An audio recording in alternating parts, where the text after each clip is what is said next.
Today's movie is The Equalizer 3, which reunites the acting talents of Denzel Washington and Dakota Fanning for the first time since that movie that gave me a seizure in 2004. In this movie, assassin-slash-do-gooder Robert McCall is in Italy for unknown reasons. After taking out a gang of bad guys, he's shot by a child and tries to commit suicide, but he's out of bullets. This might be another callback to Man on Fire, but it's definitely out of character for McCall, whose most defining characteristic is his level-headedness. McCall is found by a kindly doctor and taken to a small coastal town called El Monte, where he slowly recovers and gets to know and love the locals. Unfortunately, the town lives in fear of the local mafia, who like to steal money, traffic drugs, and burn down buildings. Once more, McCall must use his past life skills to punish the wicked and protect the innocent.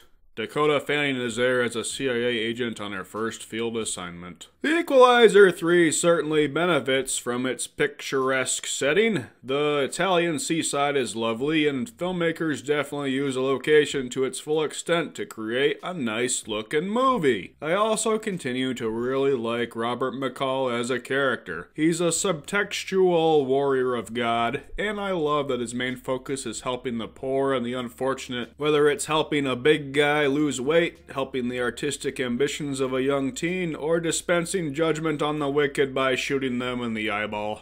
He's a good man, and I like hanging out with him. I just kinda wish these movies aimed a little higher. They're fine, they kill 2 hours, but they're not especially memorable. Part 3 is probably the weakest of the set. McCall spends the least amount of time being a do-gooder, and the most being violent in this one. Now that doesn't automatically ruin the movie, but the action is underwhelming, sometimes silly, and the bad guys aren't threatening. A scene where someone gets a body part removed is so over the top that it comes off as funny instead of scary. In other scenes, the villains have McCall exactly where they want him, but they refrain from killing him for no reason other than it would end the movie too soon. The most disappointing part of the movie, though, is definitely the final showdown. The first two, despite being just alright movies overall, had memorable climaxes thanks in part to their locations. The first one in Home Depot, and the second one in a seaside town during a storm. This one just takes place at a guy's house. McCall doesn't even break a sweat and it's over quick. You're left thinking, that's it?